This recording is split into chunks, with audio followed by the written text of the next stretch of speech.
op locatie. Dit keer in de stad Grace. Daar is te krijgen met een artiest die al een paar tijd en een paar mannen op de radio draait. Ze heet Maya Maria. Het mooie verhaal is dat ze eigenlijk uit Friesland komt, Skilge om correct te wezen. Ze opgroeit, hikke en tuin. En intussen is ze verhuisd naar Grace. En ik dacht, wist wat, ik pak de auto en ik zie haar op in het park. Ze zit hier naast me, Maya Maria. Echte naam is Maaike, maar Maya is eigenlijk wel de naam die het meeste gebruikt nu, hè? Ja, klopt. Ik ging eerst een tijdje als Maaike Maria, als artiest soort van door het leven. Dat is ook gewoon inderdaad een echte naam. En toen op een gegeven moment was ik al een beetje aan het nadenken van, moet het niet een Engelse naam zijn, omdat ik Engelstalige muziek maak? En toen was ik dus op een schrijverskamp in Manchester. En toen noemde iedereen me Maaike. En toen dacht ik, dat gaan we niet doen. Dus toen heb ik het inderdaad eigenlijk pas aan Maya. En nu eigenlijk noemt iedereen me zo. Behalve mijn familie, maar ja. Hey, voor de mensen, je maakt muziek. Ik vind jou ook heel kunstzinnig. Dus daar gaan we straks over praten. Maar wie is Maya Maria? Hoe zie jij jezelf? Ik zie mezelf eigenlijk als een soort ongoing experiment. Ik zie het zelf eigenlijk, ja, zoals dat. Ik merk dat in mijn artiestenschap kan ik eigenlijk een soort de laagjes van wie ik ben, een soort afpellen. En dan kom ik iets tegen en dan duik ik erin. En dan creëer ik er helemaal een wereld van. Zodat ik dat helemaal kan beleven. En dat helpt me eigenlijk om comfortabel te zijn met wie ik ben. En ik hoop dat het ook een soort mensen wat meer ruimte geeft om ook expressiever te zijn. En dat je niet één ding hoeft te zijn. Ja. Klinkt een beetje dat je je eigen droomwereld leeft, maar dat naar de werkelijkheid probeert te brengen. Ja, want het is ook voor... ik ben van nature best wel een verlegen persoon. Het was vroeger ook al zo. Maar ik merk dat in mijn artiestenschap kan ik juist heel erg soort van volledige expressie zijn. Dat is ook een beetje een soort exposure therapy. Dus daardoor moet ik wel een soort mezelf neerzetten en daar comfortabel mee zijn. Dus het creëert voor mij eigenlijk een soort balans. Ja, als je kijkt naar je creativiteit, waar begon het mee? Met muziek of teksten of toch met expressie en mode?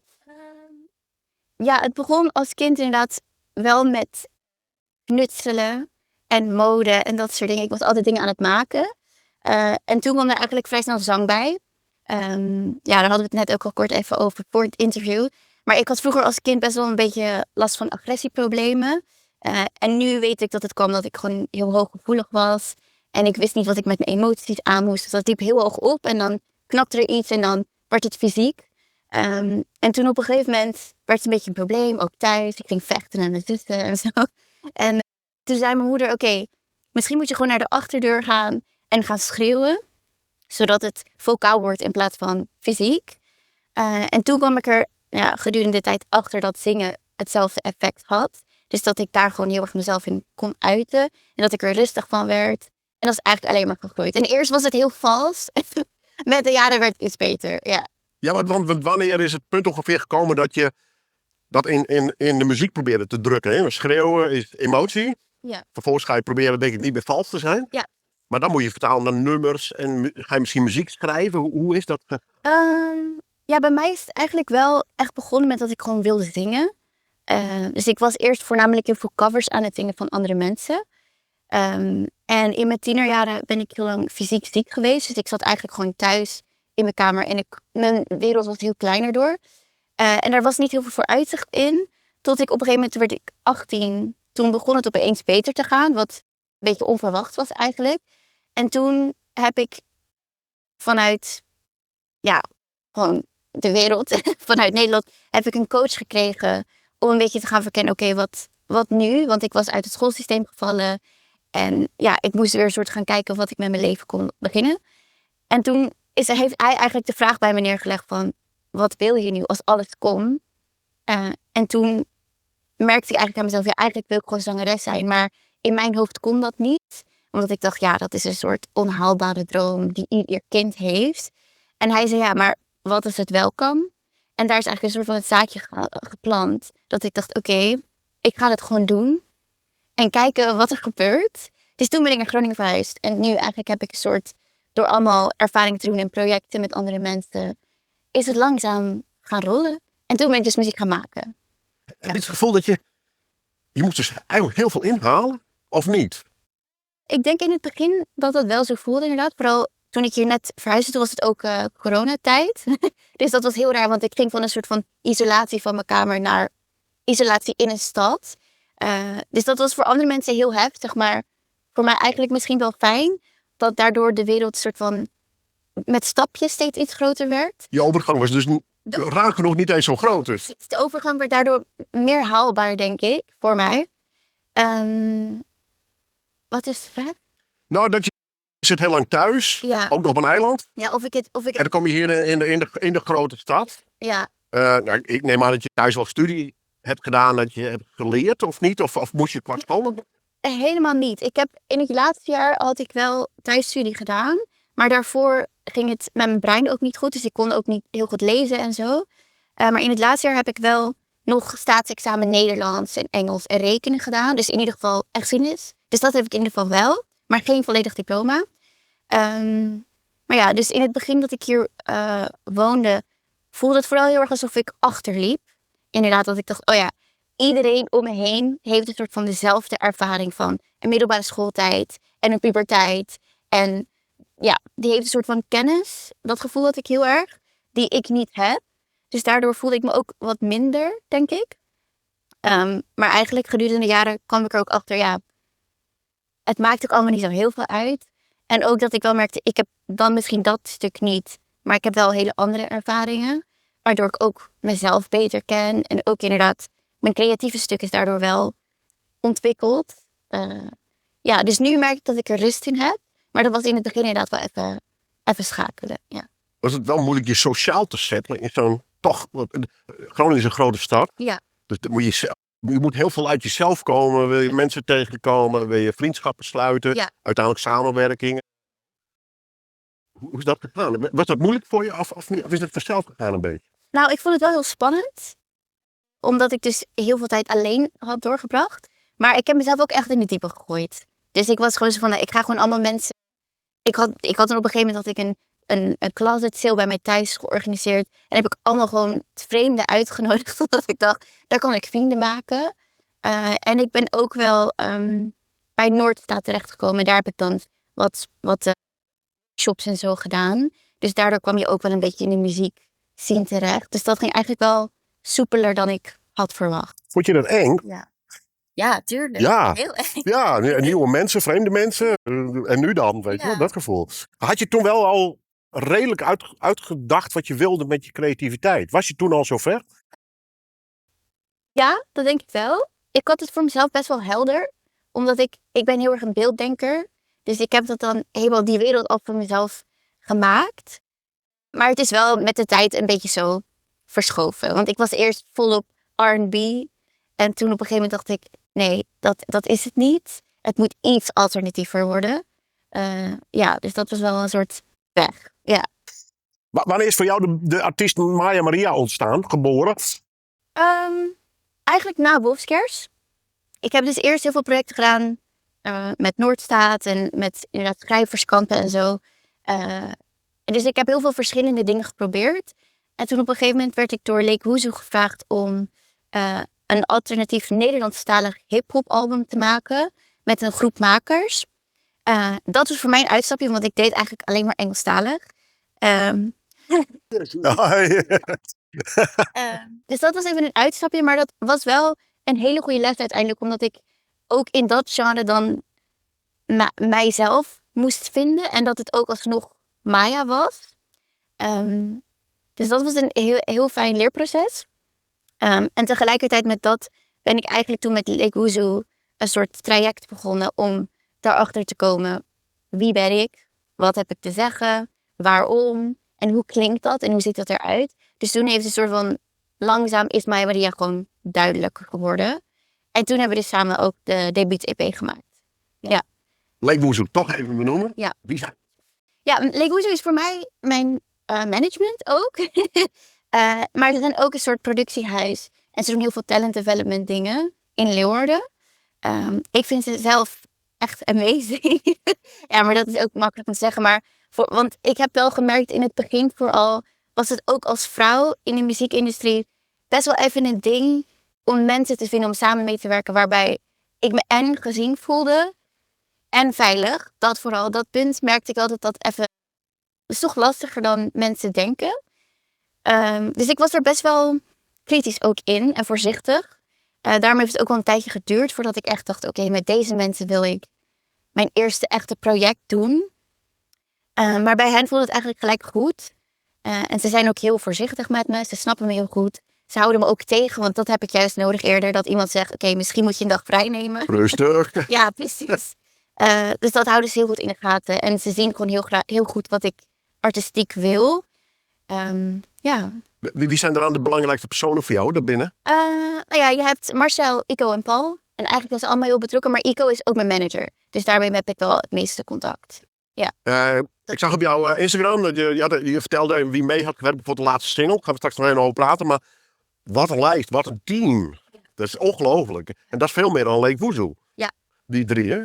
Dus dat zijn ook mensen die je tegenkomt. Of je dat via Lake Woezoe. Ja, een beetje combinatie. Benauwt je dat niet, zo'n heel team, of niet? Nou, het is... Of vind je het juist wel lekker? Het is wel wennen, omdat ik inderdaad in het begin dacht... oh ja, ik word zangeres. En nu opeens heb ik wel een bedrijf. En moet ik ook die mensen allemaal aansturen. Dus dat is wel wennen. Maar het voelt wel heel fijn dat er veel mensen betrokken zijn. En die ook betrokken willen zijn. Dus dat is heel fijn. Ja.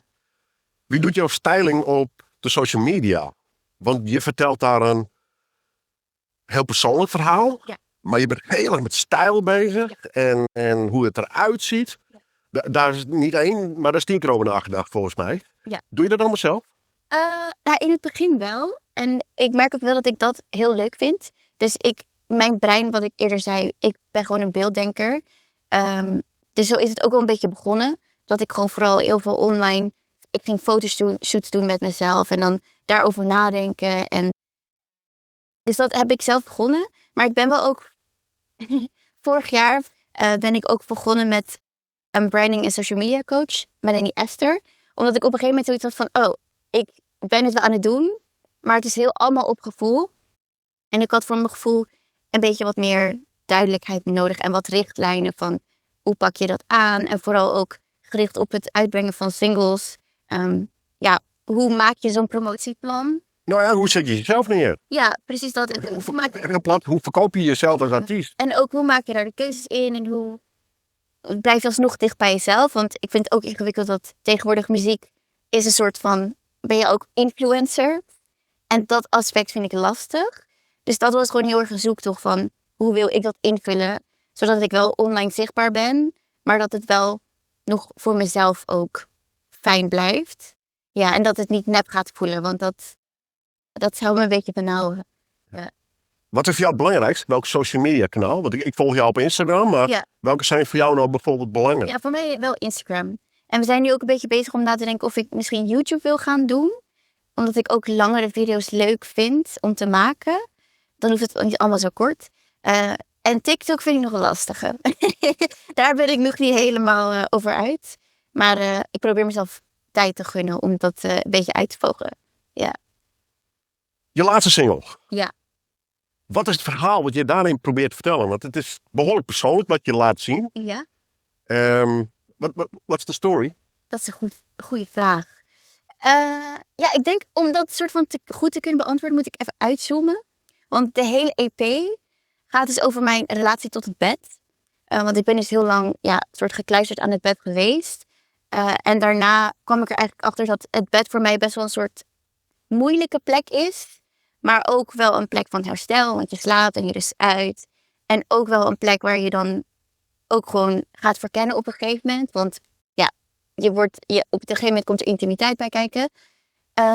En voor mij, we hebben eigenlijk de hele EP dus gemaakt over het verwerkingsproces van een moeilijke periode. En ook hoe dat later ingewikkeld werd in relaties.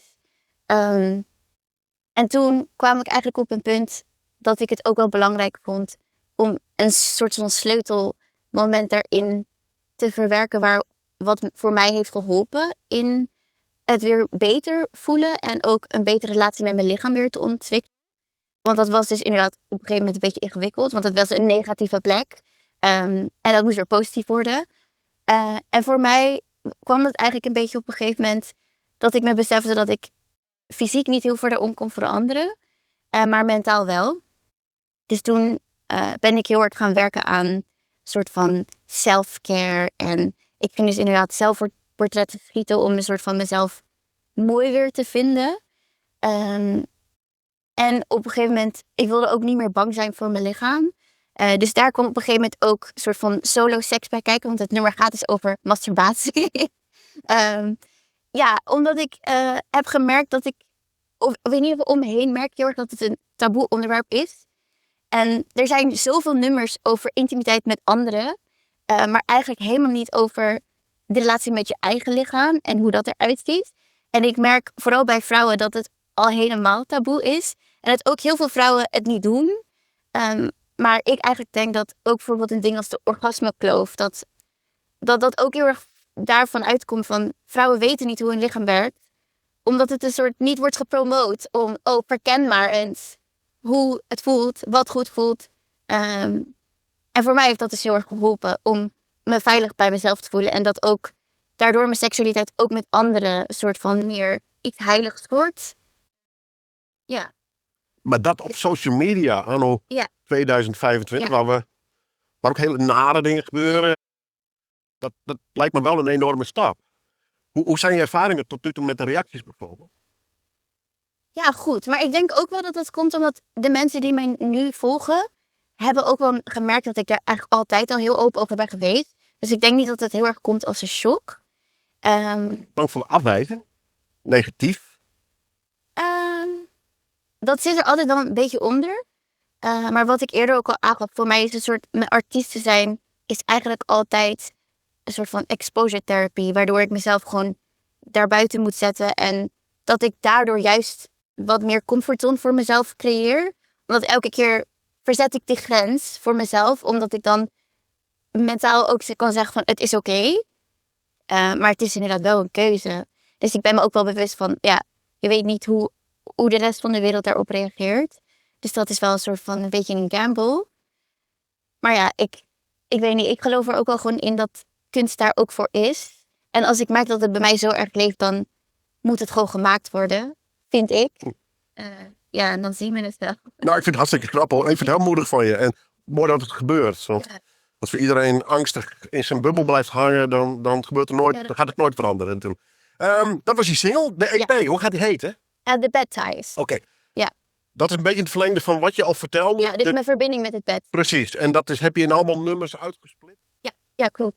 Ja, dus de EP opent met een lullaby voor mijn innerlijke kind. Omdat ik vroeger altijd heel veel nachtmerries had. Dus het is eigenlijk waar ik mijn innerlijke kind toe zing van het is oké om de nacht tegemoet te gaan. En zo zijn er inderdaad, elk nummer heeft iets met de nacht te maken. Ja. Hoe heb je de nummers gemaakt? Begint het old school met een gitaartje aan de keukentafel? Of ben jij met de producers de studio ingegaan? Ja, Hoe schrijf je nummers met andere woorden? Ja, nou dat is sowieso nog een soort ongoing process. Want nu voor de tweede EP wil ik het ook weer anders gaan aanpakken. Om ook een beetje te kijken van, wat is mijn manier? Maar voor de eerste EP zijn we eigenlijk naar de Schelling gegaan.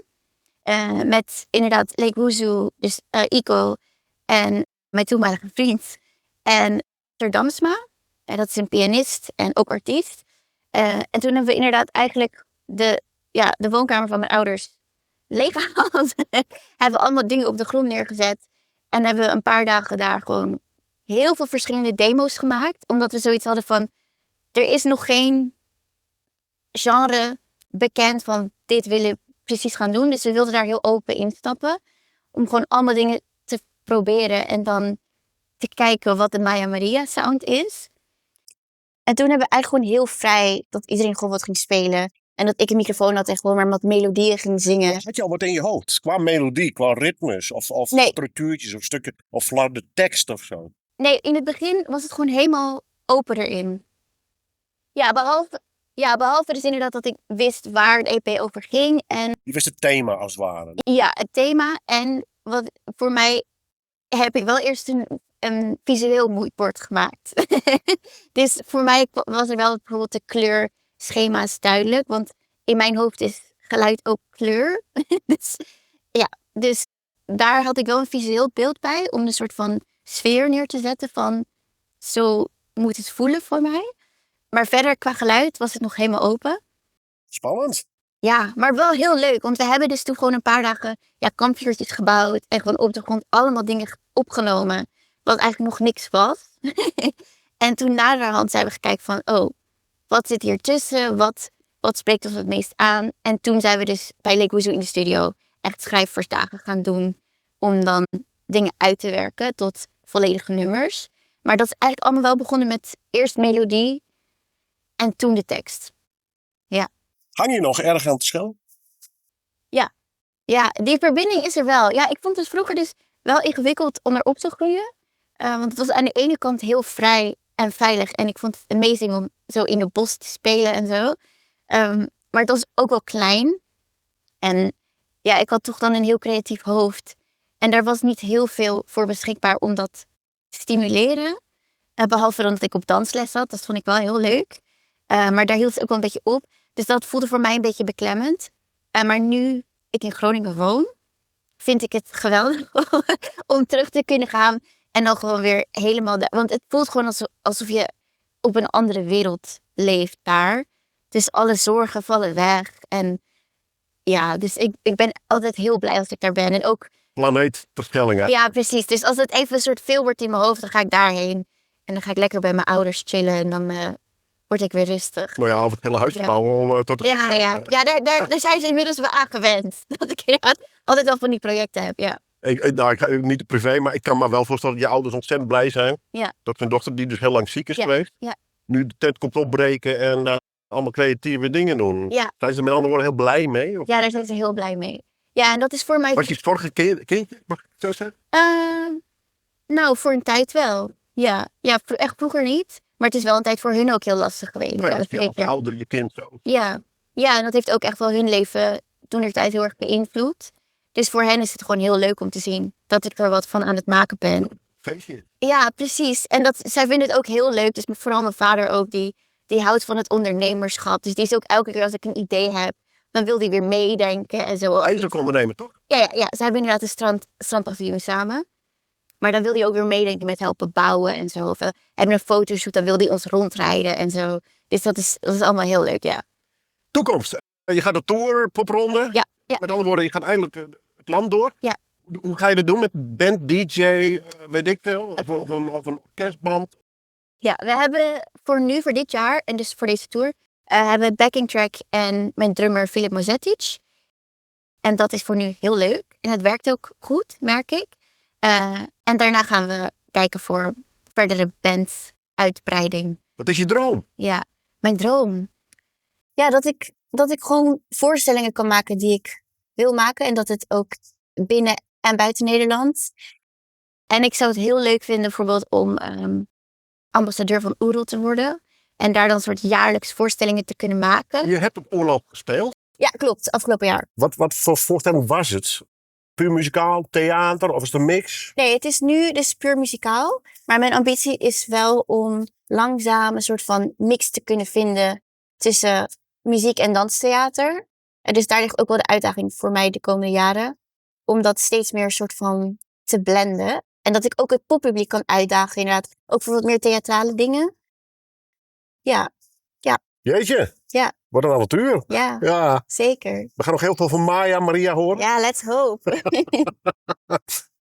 Bijna een dream come true, maar je staat aan het begin natuurlijk. Hè, Ja. wat dat betreft. Ja, maar het voelt ook wel inderdaad alsof ik nu al mijn droom aan het leven ben.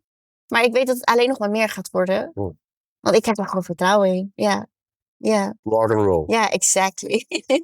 Ja. Dankjewel.